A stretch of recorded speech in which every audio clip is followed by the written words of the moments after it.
है मेरे नए वीडियो में। और आज के इस वीडियो में हम लोग क्लास 12 मैथ एनसीईआरटी की जो बुक है उसमें ये जानेंगे कि जो अंकों का बंटवारा होता है पेपर के समय, एग्जाम के समय, वो किस तरह से होता है और किस किस चैप्टर में हम लोग थोड़ा सा ध्यान दें तो हम लोग अच्छा नंबर पा सकते हैं।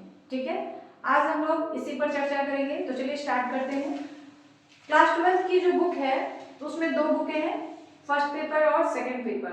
फर्स्ट पेपर में 6 लेसन आपको पढ़ाए जाते हैं और सेकंड पेपर में 7 से लेकर 13 लेसन तक आपको पढ़ाए जाते हैं। ठीक है, अंकों का जो बंटवारा होता है वो देख लीजिए इस तरह से होता है। जो पहला लेसन है संबंध और फलन और जो दूसरा लेसन है प्रतिलोम त्रिकोणमितीय फलन, इन दोनों चैप्टर्स को मिलाकर के 10 नंबर के सवाल आपसे एग्जाम में पूछे जाते हैं। तो ये जरूरी नहीं है कि 10 नंबर के जो सवाल होंगे वो या तो केवल 1-1 नंबर के हो, या तो केवल 2-2 नंबर के हो, या तो केवल 5 ही नंबर के हो, ऐसा जरूरी नहीं है। ठीक है, लेकिन हाँ ये जरूरी है कि इन दोनों चैप्टर्स को मिला के आपको 10 नंबर के सवाल पूछे जाएंगे। तो हो सकता है 1-2 ऑब्जेक्टिव हो सकता है कोई 2-2 नंबर के सवाल हो, या हो सकता है कोई एक ही सवाल 5 नंबर का हो जाए। ठीक है, तो ये दोनों लेसन जो है बहुत ही ज्यादा इंपॉर्टेंट है। त्रिकोणमितीय फलन जो है, प्रतिलोम त्रिकोणमितीय फलन, काफी इजी भी है हमारे हिसाब से। और लेसन फर्स्ट जो है संबंध एवं फलन, यह भी इजी है। तो ये दोनों चैप्टर्स जो है आप आसानी से आराम से पढ़ सकते हैं, ज्यादा एक्सरसाइज भी नहीं है इसमें और आसानी से 10 नंबर आप निकाल सकते हैं यहाँ से। ठीक है, फिर पहला और दूसरा लेसन मिला के हमको 10 नंबर के सवाल पूछे गए। फिर आपका आता है तीसरा और चौथा लेसन। तीसरा लेसन जो है आव्यूह और चौथा लेसन है सारणी।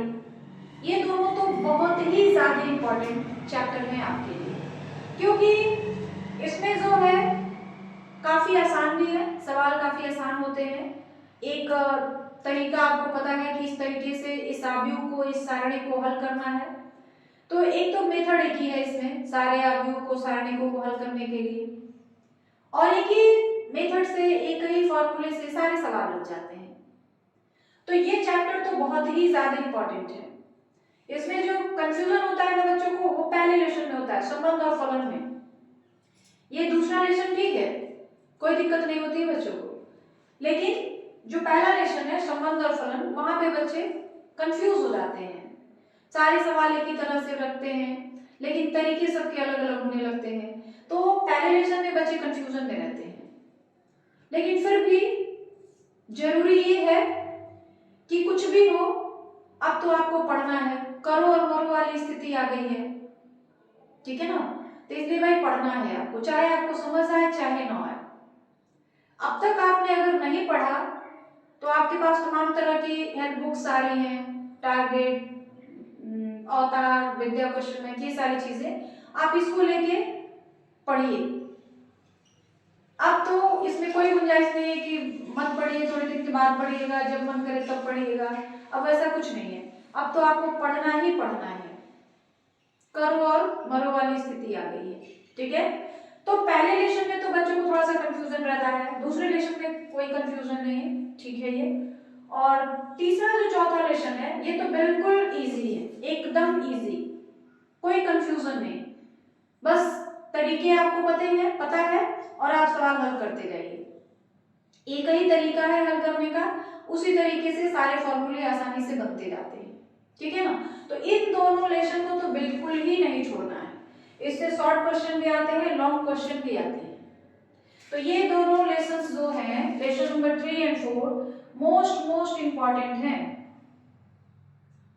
Very important.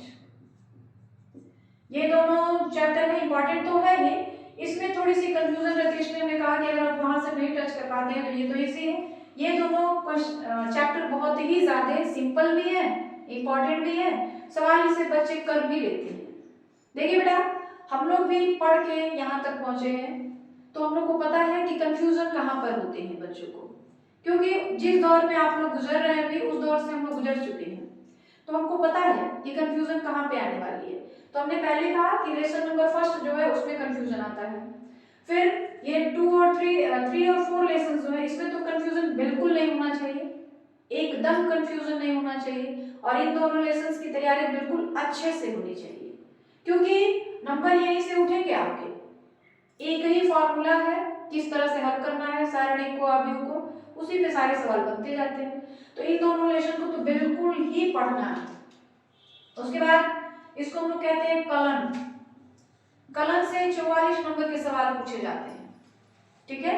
और कलन में चैप्टर कौन कौन से आते हैं?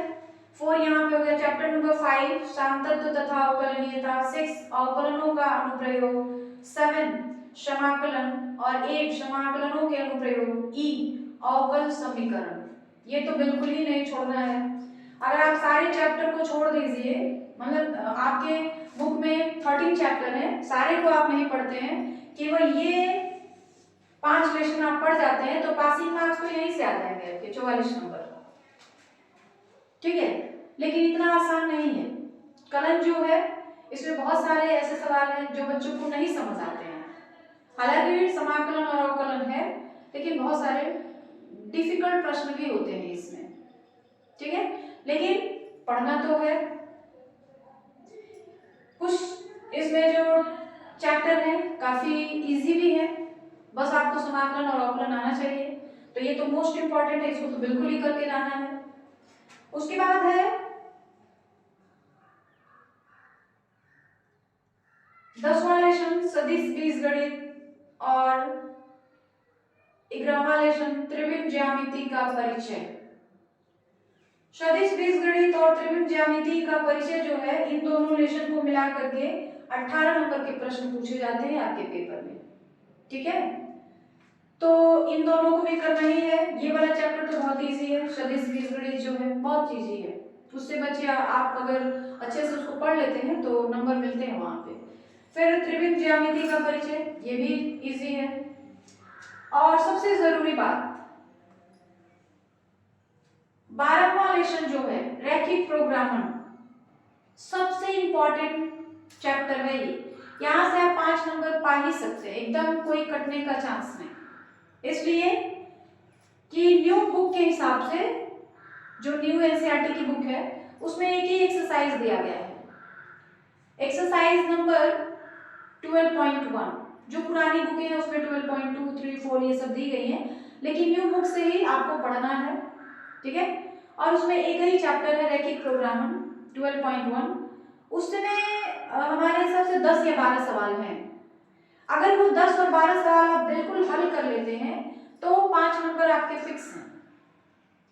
और मजे की बात ये है कि ये 10 या 12 सवाल जो है एक्सरसाइज 12.1 में सारे के सारे एक ही तरीके से लगाए जाएंगे, कोई अलग तरीका नहीं है। अगर आप उसका एक सवाल कर लेते हैं, 10, 12, 50 उस तरह के जितने भी सवाल होंगे आप आसानी से कर लेंगे। तो इस चैप्टर को तो बिल्कुल भी छोड़ना नहीं है, ये तो मोस्ट इंपॉर्टेंट है। एक ही चैप्टर है 12.1, 10-12 सवाल है और वहां से 5 नंबर आपको मिल रहा है, एक ही सवाल आएगा 5 नंबर का, ठीक है। तो ये चैप्टर तो बिल्कुल ही नहीं छोड़ना है, बहुत ज्यादा इंपॉर्टेंट है आपके लिए। और मजे की बात है कि सारे सवाल एक ही तरीके से बन रहे हैं, ठीक। उसके बाद प्रायिकता। प्रायिकता में 3 एक्सरसाइज है, 13.1, 13.2 और 13.3।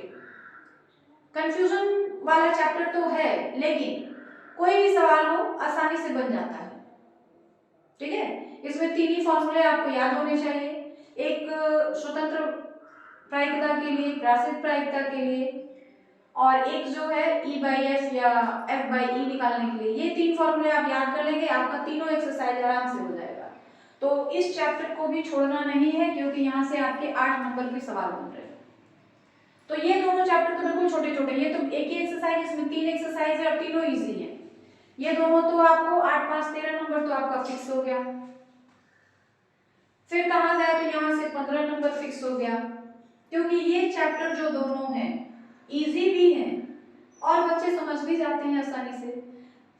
तो इस तरह से कुल अंक आपके मिलाने के हो गए 100। तो जो पेपर में आपका जो बोर्ड का पेपर होने वाला है इंटर का, उसमें जो अंकों का बंटवारा होता है वो इसी तरीके से होता है, ठीक है। तो देख लीजिए, ये सारे अंकों के बंटवारा किए गए हैं और इसी हिसाब से आपको अपनी तैयारी भी करनी है कि किस चैप्टर को कितना पढ़ा जाए, कितना नंबर आ सकता है, उसी हिसाब से आप अपनी तैयारी भी कंटिन्यू रखिएगा। ठीक है, तो अगर आपको वीडियो अच्छी लगे तो प्लीज हमारे चैनल को सब्सक्राइब कर लीजिएगा, वीडियो को लाइक शेयर जरूर करिएगा, कमेंट तो बिल्कुल ही जरूरी है क्योंकि कमेंट ही हमारे लिए एनर्जी का काम करता है, हमें और ज्यादा अच्छा काम करने के लिए प्रोत्साहित करता है, इसलिए कमेंट तो बहुत ही ज्यादा जरूरी है।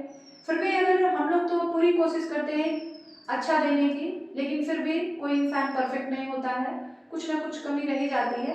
अगर हमारे अंदर भी कुछ कमी है जिससे हमारा वीडियो ग्रो नहीं कर रहा है, चैनल ग्रो नहीं कर रहा है, तो आप हमें जरूर बताएं कि हमारे चैनल में क्या कमी हो रही है।